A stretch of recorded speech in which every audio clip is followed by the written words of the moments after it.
자, 전국의 고등학교 2학년 2018학년도 예비 수험생 여러분 안녕하십니까? 메가스터디 영어 영역 김기훈 선생입니다. 자, 지금까지 2018학년도부터 시작되는 절대평가에 대해서 내비게이션 1, 2까지 여러분들한테 제시를 해드렸습니다. 자, 1과 2까지 여러분들한테 제시를 했을 때에는 이제 전반적으로 팩트에 대한 전달에 그쳤다고 한다면, 자, 절대평가 발표 이후에 각 대학에서 이런 등급 간의 점수 격차를 어떻게 할 것이냐에 대해서 속속 발표가 있어 왔고, 자, 그걸 통해서 우리가 절대평가 영어를 시행하는 데 있어서 우리 수험생들이 반드시 알고 대처해야 될, 그리고 그러한 대처해야 될 사항에 있어서 선생님의 강의는 어떤 식으로 활용을 해야 할지, 자, 그것에 대해서 나눔의 시간을 갖는 우리 세 번째 시간입니다. 자, 특히 지금까지 대개 언론도 그렇고 또 여러 선생님들께서 말씀하시는 것이 언론지상에서 발표되어 있는, 즉 교육부와 평가원의 보도 자료를 바탕으로 한 그저 사실을 전달하는 것에 그쳤다고 한다면, 자, 이번엔 심층 분석을 통해서 이런 절대평가 영어가 수능, 이 수시에서 그리고 실제 정시에서 어떤 식으로 반영이 될지에 대해 여러분들한테 확실한 방향과 길잡이를 제시해 드리고자 하는 것입니다.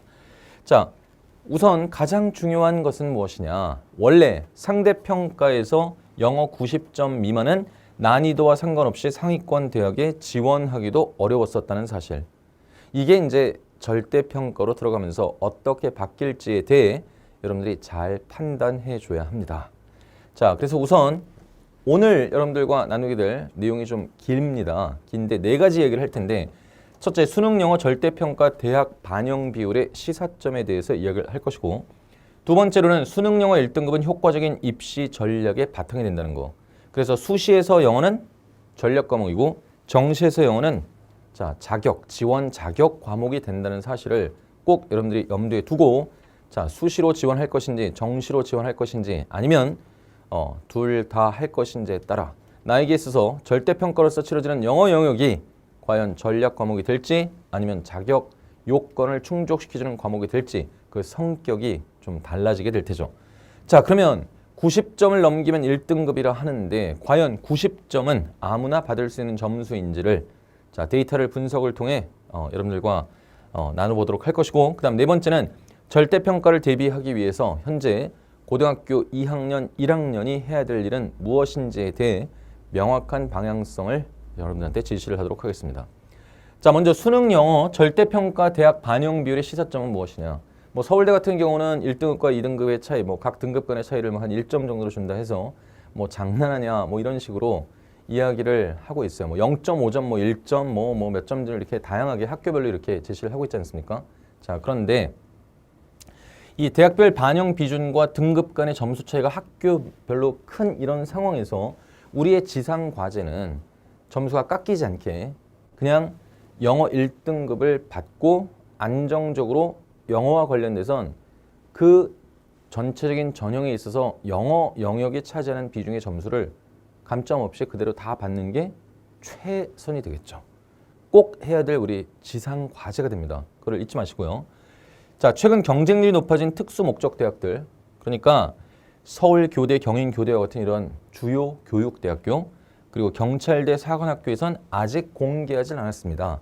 이러한 절대평가 9등급제에서 과연 등급 간 격차를 총점의 입시 전형 요소로서 어떤 식으로 제시를 반영을 할지에 대한 것이 아직 제시가 안 돼서, 이러한 특수목적 대학을, 교육대학을 포함한 이런 이 경사관까지 이러한 데를 지원하고자 하는 학생들 같은 경우는 입시에 있어서 매우 중대한 변수가 될 수도 있기 때문에 결코 방심해서는 안 되는 그런 상황입니다.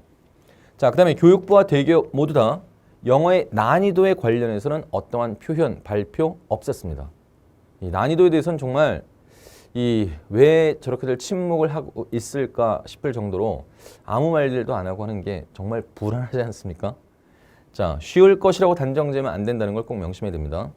왜냐하면 만약에 2015학년도처럼 쉬워버리게 되면 이건 뭐 전국에, 특히 뭐 전국까지 확대를 안 하고 서울 시내 대학의 입학 정원을 훨씬 상회하는 일이 돼버리기 때문에 이건 완전 변별력을 상실하게 되겠죠.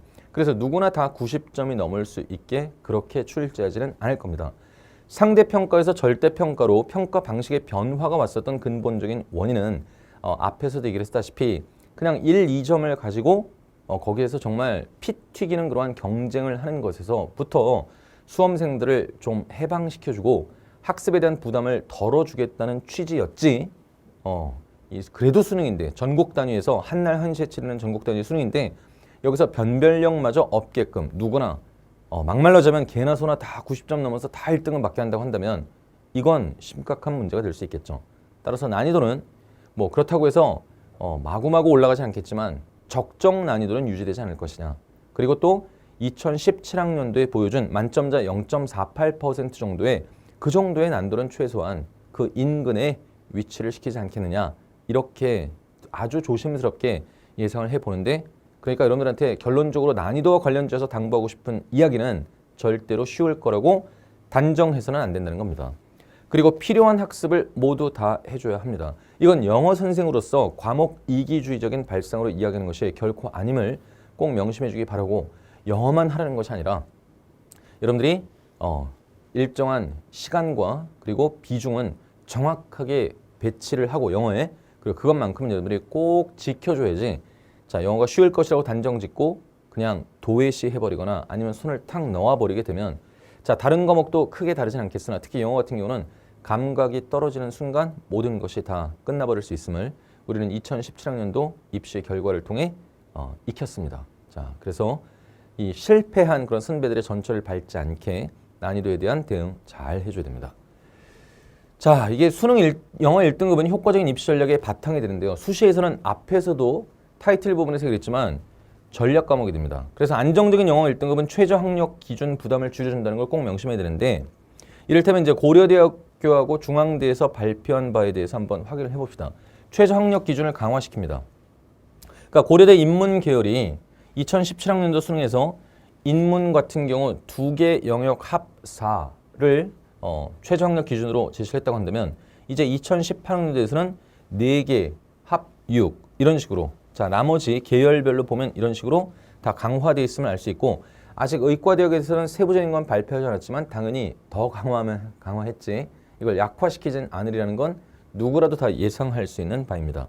뭐 중앙대학교 같은 경우도 마찬가지로 2개 그러니까 인문계 같은 경우 3개 합 6에서 또 이과 같은 경우는 또 2개 합 4 이렇게 됐었는데 자 이런 식으로 해서 인문 자연에 있어서 포괄적으로 3개 영역에 있어서 합 5등급 그리고 의과대학 같은 경우는 이제 4개 영역까지 확장을 시켜서 합 5등급 이내에 들어야 자 다른 모든 요건을 충족시켰을 때 자 수능의 최저 학력 기준을 통해 자 합격과 불합격이 판단되는 자 그런 식으로 결국 최저 학력 기준을 강화하게 되는데 만약에 여기서 영어 1등급을 받지 못했을 경우는 어떤 일이 벌어지는지 우리가 한번 또 예를 들어서 이야기를 해보죠. 자 그럼 이제 2018학년도 학력 기준상 최저 학력 기준상 고려대 인문계열이 4개 영역 합 6이 돼야 되는데 자 영어를 1 맞았을 경우는 국어나 수학에서 뭐 2가 나온다고 해도 사실 크게 문제될 건 없습니다. 그리고 이제 고려대 정도의 최상위권 대학을 올라가기 위해서 사실 탐구에서 1등급은 당연히 받아줘야 될 일이 되겠죠. 또 이과에서 사실 영어만 1등급이 딱 된다고 했을 땐 자 4개 영역 합 7이기 때문에 사실 국어에서 2등급 그리고 정말 중요한 수학에서 혹시라도 3등급까지 떨어진다 해도 자 선택한 과학탐구 쪽에 1등급을 당연히 맞는다는 걸 전제로 한다면 그래도 좀 여유로 올 수 있겠죠. 그런데 이게 만약에 2등급으로 밀린다고 한번 생각해 봅시다. 절대평가 영어에서 2등급으로 밀렸을 경우는 이거는 국어는 무조건 1등급 받아야 되고 수학은 1이나 2 그리고 자 이과 같은 경우는 국어가 2 나왔을 때 역시 수학에 있어서 1이나 2 반드시 2등급 내에 들어야 되는 이러한 과도한 부담이 생기는데 어떤 게 더 여러분들은 합리적이라고 생각합니까? 영어를 반드시 1등급 받는 것이 수학을 반드시 2등급 이내 점수를 확보하는 것보다 자 수월한 일이 되겠죠. 그렇지 않습니까? 그러니까 꼭 반드시 이 절대평가 하에서는 이런 최저 학력 기준이 수시에서 강화가 되고 있을 때 이건 전략 과목으로 해야 되는데 어떤 전략이냐? 다른 영역에 있어서 좀 더 여유롭게 알겠죠?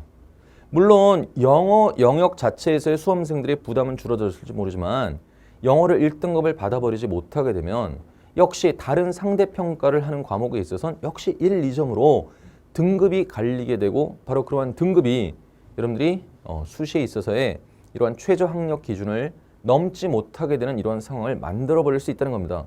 그렇죠? 그러니까 결코 안심하고 방심할 상황이 아니라는 거죠. 그러니까 결국 최상위권 대학을 비롯해 인서울에 그래도 이 네임밸류를 갖추고 있는 그러한 대학에 가고자 한다면 여러분들은 절대평가 영어 영역 1등급을 무슨 일이 있더라도 사수하는 것이 정말 여러분들의 전체 수험 레이스에 있어서 매우 중요한 일임을 꼭 명심해야 됩니다. 자, 중앙대 같은 경우도 이제 마찬가지죠. 이 표에 대해서 이해를 했으면 이것도 충분히 이해할 수 있을 겁니다. 자, 그럼 이제 정시에서는 지원 자격 부여 이런 얘기인데, 자, 제일 처음에 얘기했지만 원래 영어 90점 이상은 되어야 지원이 가능한 상태였고 상대평가에서도 근데 2016학년도 수능 영어 90점 상위 누적이 보면 약 6만 명으로서 9.02% 정도 되고요. 그런데 서울권 15개 주요 대학의 모집 총 정원은 2017학년도를 기준으로 약 4만 5천 명이 된다는 겁니다. 이해돼요? 그러니까 기본적으로 최소한의 지원 자격을 갖추려면 영어가 90점이 되는 것은 90점을 넘어서 가야 되는 것은 정말 당연한 거겠죠. 그렇죠? 자, 그리고 원래 정시에 있어서 전체적인 전형을 할 때는 자, 약 0.05점 차이로 합격과 불합격이 갈리는 경우가 태반입니다. 자, 여기 지금 1점으로 잘못 나와 있지만 서울대 같은 경우는 이제 등급간 0.5점 해서 사실 1등급을 받으나 9등급을 받으나 뭐 전체적인 점수에서 5점 이상 차이 안 난다. 뭐 이런 식으로들 이 무식한 얘기를 하는데 자, 뭐 거기서부터 이제 이화여대 같은 경우는 자, 이제 등급간 한 10점 정도 차이가 나게끔 이렇게 하겠다고 발표를 했죠. 그런데 실제 종합적인 그런 전형 총점에 있어서는 정말 엄청난 점수 차이로 당락이 좌우되는 것이 아니라 아슬아슬하게 정말 1점 단위 그리고 0.5점 단위 그리고 0.05점 정도의 이러한 소수점 두 자리 정도의 아주 미세한 이러한 점수 차이 가지고도 이 당락이 좌우되어 왔다는 사실을 여러분들은 꼭 명심해야 합니다. 그래서 단 0.1점이라 할지라도 정시에서는 여러분들이 추가 합격에 있어서 추가 합격 순위에 앞에 쪽에 오게 만들어 줄 것이기 때문에 끝까지 희망을 버리지 않도록 하려면 이 서울대에서 이게 지금 다시 분명히 얘기하지만 0.5점이라고 그랬어요. 이 0.5점이라고 한 것도 사실 어마무시하게 중요한 점수 차이라는 걸 여러분들이 꼭 명심해야 됩니다. 아시겠죠? 이걸 놓치면 절대로 안 됩니다. 자, 그래서 총점이 비슷한 점수대가 지원하는 서울권 대학에서 그렇죠. 이제 최상위권 아래에 상위권, 중상위권 대학에선 정말 이건 이 치열하다라는 것 자체가 무색할 정도로 엄청난 경쟁이 되겠죠. 그러니까 여러분들이 결론을 다시 여기 페이지까지 해서 내린다고 한다면 자, 이 등급 간에 있어서 점수 차이라는 것은 그것이 몇 점이 되건 간에 정말로 중요한 차이를 나타낸다는 사실을 꼭 명심하고 우리는 여러분들의 현재 영어 실력과 등급대가 어떻게 되었건 간에 관계없이 무조건 우리는 1등급으로 간다 하는 이런 전략으로 가야 됩니다. 그런데 1등급으로 간다는 거 90점을 넘긴다는 게 말처럼 쉬운 일일지 자, 그것에 대해서 내가 이야기를 한다고 했습니다. 자, 정시에서 지원 자격 부여가 사실 쉬웠던 정말 쉬웠었던 물수능이었었던 그런 2010학년도 수능 정시액입니다. 정시에서는 경쟁률이 지원자 중에 영어 90점 이상이 그냥 이건 추정치죠. 사실 경쟁률 같은 경우는 이제 평균 5.9대 1이었었고 뭐 연세대 같은 경우는 이제 9대 1이었었는데 그래도 이제 평균으로 보자면 5.9대 한 6대 1 정도 되는데 자, 그 지원자 중에서 사실 영어 90점 이상 비율이 한 70% 정도 됐고요. 그리고 자, 체감 난도가 상당히 높았었던 2016학년도 이 정시에 있어서는 어떤 식이 됐느냐. 자, 지원자 중에서 영어 90점 이상의 비율이 추정적으로 봤을 때 한 절반 정도. 알겠죠? 그러니까 경쟁률이 6.5대 1인 상황에 있어서 뭐 중앙대 같은 경우는 뭐 엄청나게 학생들이 몰려서 15대 1까지 갔었는데 그런 경우에 있어서는 이렇게 영어 90점 이상의 비율이 50%에 도달했었던 겁니다. 그러니까 영어 90점이 넘지 않으면 아예 지원할 이 자격조차 안 된다. 이렇게 생각하면 돼요. 정시에 있어서는. 그러니까 절대평가 1등급이 되어야 정시 합격이 가능하다는 거. 요거는 자, 메가스터디의 정시 풀 서비스 이런 자료를 통해 여러분들한테 제시가 된 겁니다. 알겠죠? 이 표 잘 이해됐죠? 자, 그러면 이제 절대평가 90점은 아무나 받을 수 있는가? 절대로 아니죠. 사실 우리 난도가 좀 높아갔었던 2016학년도는 논외로 합시다. 그냥 정말 쉽게 출제됐을 때를 가정을 해야 되기 때문에 2015학년도에 상위 50개, 전국 고등학교 상위 50개에 있어서 수능 90점 달성 비율을 봤을 때 외고나 자사고를 포함한 그런 상위 50개 대학에서는 총 이 전교 이 수험 응시생의 73%가 90점 이상을 넘겼는데 그냥 이런 외고 자사고 포함해서 상위권 50개 고등학교를 제외한 전국에 이제 나머지 한 150개 정도 고등학교의 평균을 내보면 90점 이상 달성 비율이 43%로서 정확하게 30%나 격차가 나타난다는 겁니다. 그러니까 이 대학 입시라는 것이 이 우수한 고등학교들의 그들만의 리그가 되고 그들만의 잔치가 되면 안 되겠죠. 일반고 학생들, 우리 들러리 서는 거 아닙니다. 다 같이 상향 평준화를 시켜야 한다는 것이 지상 과제가 되는 거죠. 그걸 꼭 명심해야 되고요. 자, 그러면 이제 이런 상황에서 결국 여기 3번까지의 결론은 무조건 90점 넘겨서 1등을 받자 이건데 그러기 위해선 정말 누구나 쉽게 90점을 넘길 수 있는 것이 아니기 때문에 뭘 해야 되느냐? 기본기 1회독을 완료하자. 그러니까 영어 전반에 있어서 문법, 구문, 어휘, 독해, 리스닝 할 것 없이 전반적으로 우리가 수능을 대비하는 그러한 난도의 영어에 있어서 기본 개념을 완벽하게 사실은 끝내줘야만 하는 겁니다.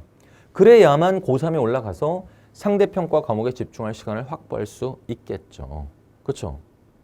이게 고등학교 3학년 올라가기 전까지 그러니까 고2 겨울방학 끝날 때까지 되어져야 되는 일이고 그리고 영어 공부하는데 겨울방학 때 문법만 하고 있으면 안 되죠.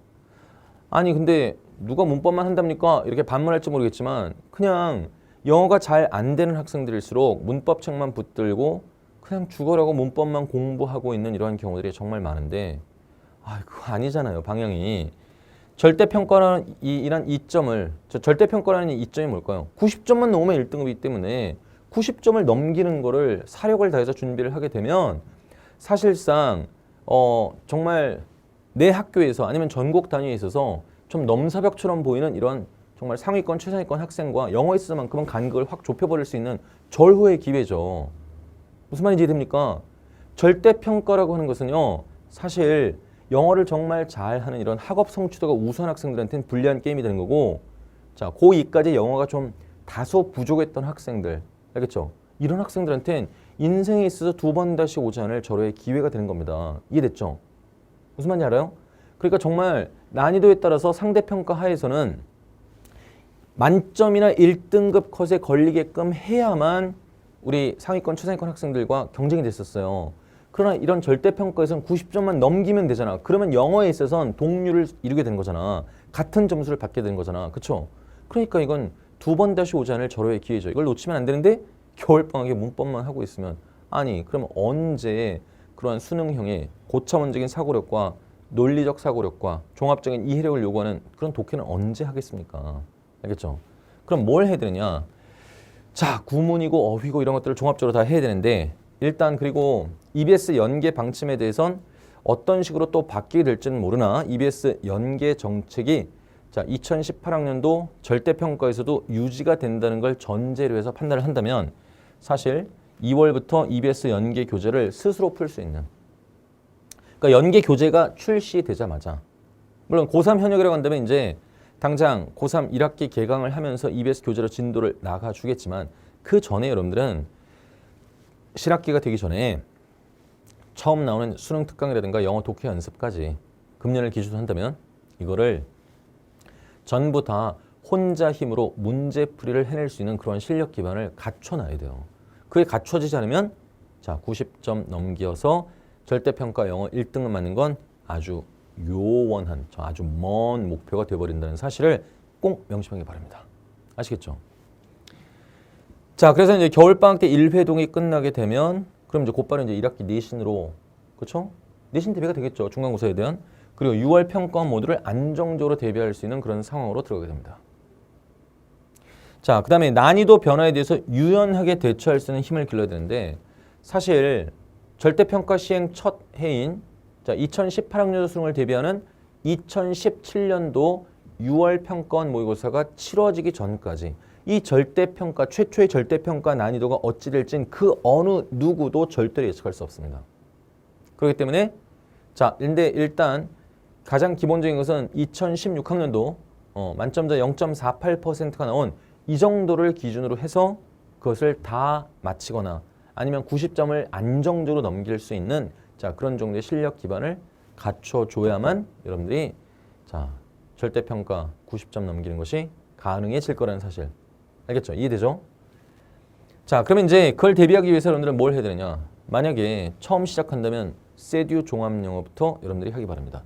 자, 현재 고등학교 1, 2학년 학생들이 가장 많이 수강하는 강좌이고 그리고 자, 서울대 만점자를 여러 명을 배출한 전국의 학교들에서 사실 1학년, 2학년에 이런 보충 교재로서 가장 많이 채택한 교재이기도 하죠. 이 책을 통해서 문법 기초와 구문 적용 실전 독해 전 범위에 대해서 고등학교 교육과정에서의 영어를 1회독하는 것이 가능해집니다. 그리고 만약에 지금까지 문법만 붙들고 있었다고 한다면 이제 구문을 해야 될 때이기 때문에 자, 천일문 기본에 대해서 여러분들이 해주기 바랍니다. 천일문이야 여러분들 익히 들어봤겠지만 메가스터디에서 14년 연속 구문 1위 그리고 국내 구문 교재에 있어서 베스트셀러를 자, 역시 14년간 계속해서 이어왔죠. 그래서 이걸 통해서는 구문 해석과 함께 핵심 어법을 함께 정리를 해낼 수 있습니다. 그리고 자, 본격적인 문제풀이를 위해서 자, 독해에 대한 것이 단락 단위, 패러그래프 단위의 독해 그리고 또 수능형 독해가 아직 여러분들한테 제대로 적응력을 갖추고 되어 있지 않다고 한다면 자, 이제 리딩 스킬스 기본으로서 자, 세듀 첫 단추 독해 모의고사 이 교재를 가지고 해주는 것이 바람직하고 기본적인 어휘력이 부족하다고 한다면 자, 세듀 보카 101이라는 강좌명으로 되어 있는 자, 세듀 첫 단추 보카 교재를 가지고 기본 어휘부터 빈출 고난도 어휘까지 이거를 해줘야 됩니다. 그래서 유닛별로 제공되는 누적 테스트를 통해 거의 무한 반복에 가까운 그런 시스템으로 여러분들은 자, 이 과정만 잘 쫓아가게 되면 필요 충분한 만큼의 어휘력을 갖추게 될 것입니다. 아시겠죠? 자, 이렇게 해서 우리 절대평가 시행령 발표 이후에 벌써 이제 3번에 걸쳐서 여러분들한테 TCS를 만들어 드렸는데 자, 오늘 여러분들한테 지시한 거 정말 큰 도움이 됐을 것이라 확신을 하고요. 자, 수능 영어 절대평가 1등급을 반드시 책임지겠습니다. 영어를 가장 영어답게 가르치면서도 여러분들이 필요 충분한 만큼의 실력과 점수를 반드시 확보하게끔 최상의 컨텐츠와 최선의 교재를 가지고 여러분들과 함께 달리겠습니다. 여러분들도 자, 그에 걸맞는 그런 노력을 통해 최후의 승자가 될 수 있도록 합시다. 마치겠습니다. 김기훈이었습니다.